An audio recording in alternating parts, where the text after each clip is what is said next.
आप लोग को पता होगा बिहार में सर्वे चल रहा है और बहुत सारे व्यक्ति डरे हुए हैं।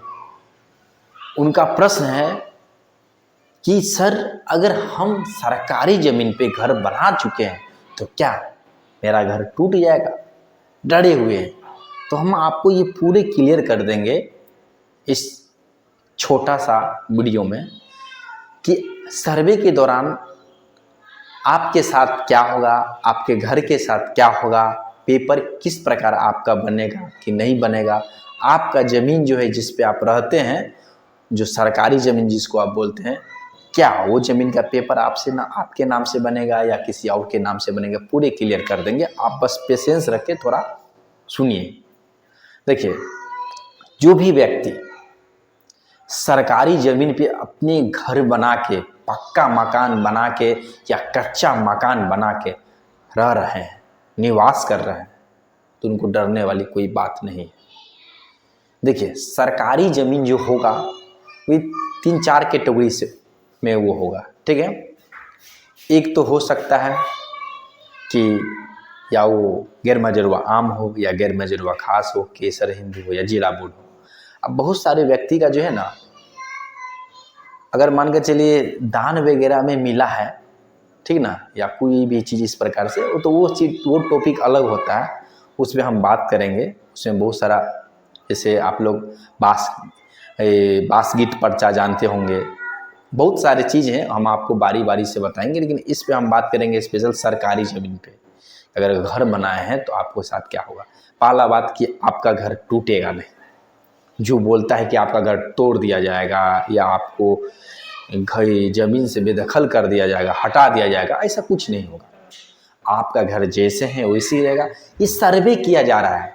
ये सर्वे का मेन मकसद ये है कि जो भी गवर्नमेंट की ज़मीन है जहाँ पर है, उस ज़मीन का पता लगे, जिससे गवर्नमेंट को पता चल सके कि गवर्नमेंट के पास अपना ज़मीन कितना है। क्योंकि गवर्नमेंट को भी बहुत सारे ज़मीन का आंकड़ा अच्छा से एकत्रित है नहीं, उसलिए सर्वे चल रहा है। तो आपका ज़मीन जैसे है वैसे ही रहेगा, जैसे घर बना है वैसे ही रहेगा। बस उस ज़मीन का जो खाता खुलेगा, यानी खतियान जो बनेगा, वो गवर्नमेंट अपनी खाता में उसको लेके अब गवर्नमेंट अपना खाता खोलेगा। यानी आपका ज़मीन का जो खाता खोलेगा सरकार से, मतलब गैर मजरूआ आम, मतलब इतना समझिए, गवर्नमेंट अपना नाम से खाता खोल लेगी और वो आपका ज़मीन जो है गवर्नमेंट की लिस्ट में आ जाएगी। यानी गवर्नमेंट का ये ज़मीन है वो वहाँ पे मतलब एड ऑन हो जाएगा, यानी उसमें जुड़ जाएगा, बस और कुछ नहीं होगा। आप जिस ज़मीन पे हैं, जैसे हैं, आप वैसे ही रहेंगे। ये भविष्य में बोला जाता है कि भविष्य में क्या हो, अभी कुछ नहीं होगा, अभी आपको कुछ नहीं होगा। अगर आपका ज़मीन वैसा जगह पे है जहाँ बहुत बड़ा से बड़ा प्लॉट सरकारी है, बहुत बड़ा प्लॉट सरकारी है, यानी बोला जाए तो कई एकड़ है, एकड़ में है या बीघा में है, और आप रह रहे हैं, तो वहाँ पे भविष्य में ये हो सकता है कि गवर्नमेंट कोई भी प्रोजेक्ट लाएगी तो उस समय आपको वहाँ से बेदखल कर सकते हैं। और उस समय ऐसे नहीं कर देंगे आपको। अगर आप लंबा समय से रह रहे हैं तो एक इसका रूल होता है, उस रूल के तहत आपको कहीं ना कहीं व्यवस्था लगाया जाएगा, उसका तौर तरीका होता है, समझ गए। ऐसे आपको बेदखल नहीं कर दिया जाएगा, ठीक है। तो डरना नहीं है, आराम से सर्वे कराना है। जो भी ज़मीन का रिकॉर्ड है, स्व घोषणा पत्र यानी प्रपत्र 2 पढ़िए, आराम से जो भी जानकारी है दीजिए, ठीक है, और स्पष्ट कीजिए, कोई दिक्कत नहीं है। सर्वे आप कराएंगे फिर भी गवर्नमेंट की लिस्ट में जाएगा, नहीं करवाएंगे फिर भी गवर्नमेंट की लिस्ट में जाएंगे। लेकिन करवाएंगे तो कब्जात व्यक्ति के नाम पे तो आपका नाम आएगा कि फलना व्यक्ति है, इस ज़मीन पे सरकारी ज़मीन है, खाता तो गवर्नमेंट अपने नाम से खोलेगी, लेकिन कब्जात व्यक्ति के नाम पे तो यहाँ आपका नाम होगा, जिससे वो प्रूफ होगा कि आप इस ज़मीन पे रह रहे हैं। और सर्वे ही नहीं करवाएंगे, सो घोषणा पत्र नहीं भरेंगे, प्रपत्र 2 नहीं भरेंगे, तो आपका कोई रिकॉर्ड ही नहीं बनेगा, ठीक है। तो रिकॉर्ड बनवाइए, उससे आपको एक डॉक्यूमेंटेशन का कार्य होगा कि कब्जात व्यक्ति के रूप में आपको वहाँ पे दिखलाया जाएगा कि ये कब्जात व्यक्ति हैं, ठीक है। और वहाँ पे कब्जा ऑलरेडी आपका है, तो डरने वाली कोई बात नहीं है, यही होगा। और बोलेंगे सर कि आप ये बताने वाले कौन हैं, तो हम आपको बता दें, जो अमीन सर्वे करते हैं तो वैसे वैसे अमीन को हम ट्रेनिंग देते हैं, और ट्रेनिंग दे के ऐसी ट्रेनिंग देते हैं, वो अमीनी करते हैं एकदम एक्सपर्ट, वो झोला छाप वाला नहीं। अमीन में डिप्लोमा होल्डर, एकदम ट्रेंड अमीन, जो निष्पक्ष, पारदर्शी और सटीक नापी करेंगे। और बहुत सारे देखिए, ये गवर्नमेंट अमीन से टक्कर लेने वाले, यानी जो अंचल अमीन होते हैं, बहुत सारे अमीन होते हैं, वैसे अमीन से वो टक्कर लेने वाले, यानी उससे कभी भी नीचे नहीं रहेंगे, कभी भी ऊपर रहेंगे या लेवल में रहेंगे, उस प्रकार से वहाँ पे अमीन मिलेंगे।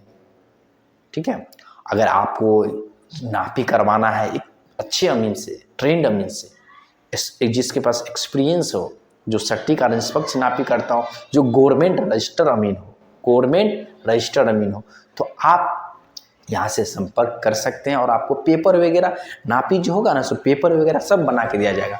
और सर्वे अगर हो गया है आपके क्षेत्र में, सर्वे हो गया है और अब सर्वे सही हुआ है कि नहीं, रकबा सही लिया है कि नहीं, सीमांकन सही है कि नहीं, हर एक चीज़ को बारीकी से चेक कराने के लिए आपको अमीन की आवश्यकता पड़ेगा। तो आप इस नंबर को सेव कर लीजिए, कभी भी अमीन की आवश्यकता पड़ेगा, बिहार के आप किसी भी जिले से हैं, आपको अमीन वहाँ पे जाके पहुँच के नापी कर देंगे। या आपको अमीन का ट्रेनिंग लेना है, यहाँ पे ऑनलाइन ऑफलाइन दोनों माध्यम से ट्रेनिंग होता है। आप यहाँ रह के भी कर सकते हैं और ऑनलाइन घर बैठे भी कर सकते हैं। हाँ, अगर ऑनलाइन करते हैं प्रैक्टिकल ट्रेनिंग के लिए आपको मधुबनी जिला ट्रेनिंग सेंटर पे आना होगा, नहीं तो पटना आपको आना होगा। तो प्रैक्टिकल ट्रेनिंग पटना नहीं तो मधुबनी में आपको करना होता है। ठीक है, तो ये है। और अगर आप करिए या ना करिए, नापी करवाइए या ना करवाइए, आप इस नंबर को सेव जरूर कर लीजिए कि कभी भी आपको आवश्यकता पड़ सकता है, आपको बगल वाला को आवश्यकता पड़ सकता है, आपको दोस्त को, आपको यार को, या आपको रिश्तेदार को, या आपको चाचा को, किसी को भी, आपके रिलेशन में जो भी दूर दराज के, उसको भी आवश्यकता पड़ सकता है। तो ये नंबर सेव कर लीजिए। जिनको अमीन की आवश्यकता हो या अमीन का ट्रेनिंग लेना हो तो वो इस नंबर पे कांटेक्ट कर सकते हैं। हाँ, बहुत सारे व्यक्ति का बहुत सारा प्रश्न होता है, वो कॉल करते हैं, लेकिन हम आपको बता दें, आप ये क्लियर कर लीजिए, आपको डायरेक्ट हमसे जो बात अगर करना चाहेंगे, कोई सर्वे से संबंधित या ज़मीन के विवाद से संबंधित प्रश्न के लिए, तो डायरेक्ट हमसे बात नहीं होगी, काउंसलर उठाएंगे। अगर हमसे बात करना होगा तो आपका अपॉइंटमेंट बुक करना होगा, और अपॉइंटमेंट फ्री नहीं होता है, आपको कुछ शुल्क पे करना होता है। तो आपको शुल्क पे करके, अगर बहुत जल्दी है आपको वो नॉलेज लेना, जानकारी लेना चाहते तो अपॉइंटमेंट बुक करें, अन्यथा आप इस चैनल से बने रहिए। स्टेप बाय स्टेप बहुत सारे नॉलेज आपको फ्री में मिलेगा। तो फ्री में यहाँ पे मिलेगा। अगर 1-to-1 कंसल्टेंसिंग लेंगे, यानी 1-to-1 बात करेंगे फ़ोन पे, वीडियो कॉन्फ्रेंस के द्वारा, वीडियो कॉलिंग या वॉइस कॉलिंग, तो वहाँ पे आपको अपॉइंटमेंट के बाद ही होता है, ये समझिए। कॉल ऐसे नहीं करना है, ये क्लियर होना चाहिए आपको। नहीं, बहुत सारे व्यक्ति कॉल करते हैं तो उसको बताना जरूरी होता है। ठीक है, तो नंबर सेव कर लीजिए, कभी भी आवश्यकता पड़ सकता है।